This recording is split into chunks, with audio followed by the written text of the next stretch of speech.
ወቅቱ ክረምት ነበር። እናም ዣንጥላዬን ዘርግቼ ወደ ስራ ቦታ እየሄድኩ ነው።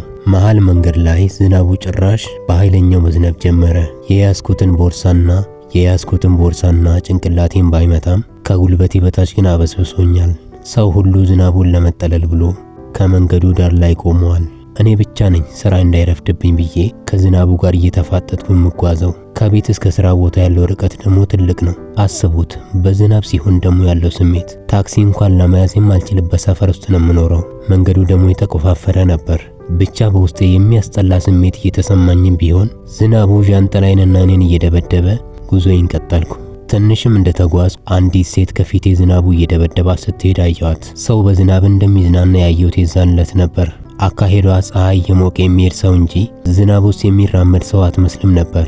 በነገሩ ተገርሜ የበሰበሰ ዝናብ አይፈራም የሚሉን አባባል እያሰብኩ ቶሎ በመራመድ አጠገቧ ደረስኩ። እንዲህም አልኳት፣ እባክሽ ወደ እኔ ቀረብ በይ፣ ዣንጥላው ለሁለታችንም ይበቃል፣ ተጠለይ አልኳት። እርሷም እሺ አመሰግናለሁ በማለት በአንድ እጇ ወገቤን ያዝ በማድረግ አብረን በዝናብ ውስጥ መጓዛችንን ቀጠለን። እየሄድን ሳለን በጣም ይቅርታ ግን ጎንህ እየበሰበሰ ነው አለችኝ። ምንም ችግር የለውም፣ ምናልባት በበሰበሰ ጎኔ በኩል ፀሐይ ተወጣ ይሆናል አልኳት። እርሷን ፈገግ አለችና በዚህ ቅዝቃዜ እንደዚህ አይነት ቀልድ ከፀሐይ ይሞቃል አለችኝ። እኔም መለስ አድርጌ እኔ ወግ አጥባቂ የመንግስት ሰራተኛ ነኝ፣ ቀልደኛ ነህ ብለሽ በሞራል ስራዬን እንዳታስለቅቅኝ አልኳት። እርሷም እንዴ ቀልድ ማወቅ ከስራ ጋር ምን ያገናኘዋል አለችኝ። አይ ስራዬን ትቼ አንቺን ሳስቅና ሳዝናና እንዳልውል ብዬ ነው አልኳት። በድጋሚ ፈገግ አለችና እኔ ወደ ሰፈሬ ደርሻለሁ፣ አንተስ መስሪያ ቤት አልደረስክም አለችኝ። አይ እኔ ትንሽ መጓዝ ይኖርብኛል፣ አንቺን ግን ቤት ላደርስሽ ይገባል፣ አለዚያ የጀመረሽ ዝናብ አይተውሽም አልኳት።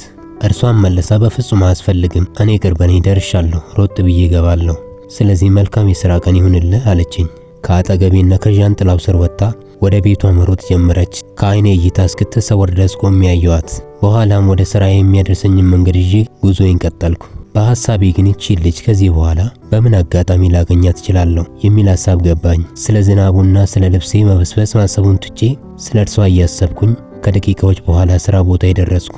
ከዚህ አጋጣሚ ከ2 ቀን በኋላ በዚያው መንገድ እየሄድኩ ሳለ ይህችኑ ልጅ ከአንድ ግዙፍ ሰው ጋር ስትሄድ አየኋት። ሁለቱም በጣም የሚያምር መኪና ውስጥ ተያይዘው ሲገቡ አየኋቸው። በራሴም በጣም ተገርሜ በውስጤ ለካ ልጅት የሰማይ ስባሪ የሚያክል ባል አላት እያልኩ የሆነ ቅናት ነገር ተሰማኝ። ባሏ ብዬ ያሰብኩትም ሰው መኪናውን እየነዳ አጠገቤ ደረሱ። ካስታወሰችኝ ብዬ ዞር ብዬ አየኋት። እርሷ ግን ወደ ባሏ ዞራ እያወራች ነበር። ዞራ ብታየኝስ እንዴት ልታስታውሰኝ ትችላለች? ያን የመሰለ መኪና ውስጥ ቁጭ ብላ የኔ ዣንጥላ ታሪክ ትዝ አይላትም። በውስጤ ይዞ መገኘት ደጉ እያልኩ ጉዞዬን ወደ ስራ ያደረግኩ። ወደ ሌላኛው ቀን ገጠመኝ ደግሞ ልውሰዳችሁ። መቼስ የሰፈር ጉድና ታሪክ አያጣውም። አንድ ቀን ቅዳሜ ማለዳ ላይ ፀሐይዋን ተከትዬ ከቤታችን በራፍ ላይ ዘውትር ቁጭ ብሎ ስራውን በትኩረት ወደሚሰራው ሊስትሮ ሄድኩኝ። አንድ የተቀደደ ጫማ ይዤ ነበር ሄድኩት። ይህቺ በዝናብ ያገኘኋት ቀጥሎም መኪና ውስጥ ያየኋት ሴት ዛሬ ደግሞ ቁጭ ብላ ልጁ ጋር ጫማዋን ታስጠርጋለች። ነገር በሶስት ይጸናል እንደሚባለው ለሶስተኛ ጊዜ ያየኋት። አጠገቧ ቁጭ አልኩኝ። እጄን ዘርግቼ ሰላም ነው አልኳት። እሷም እንዴት ነህ ሰላም ነህ አለችኝ።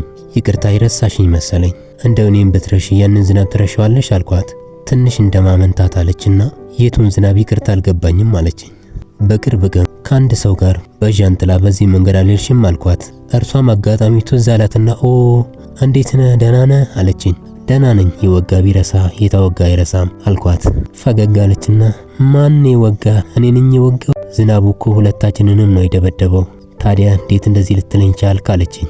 አዎ እሱ ልክ ነሽ፣ አንቺን ያየሁበት አይኔ እስከዛሬ ይወጋጋኛል፣ አይኔ ያለቅሳል አልኳት። የእውነት ጨዋታ አዋቂ ነህ፣ እዚህ ሰፈር ነህ አለችኝ። አዎ እዚህ ሰፈር መሆኔን ግን በጣም የወደድኩት ካንቺ ጋር ዛሬ ለሶስተኛ ጊዜ በመገናኘቴ ነው አልኳት። እሷም ሶስተኛ ጊዜ? ከዛሬ ጋር ሁለተኛችን አይደል እንዴ አለችኝ።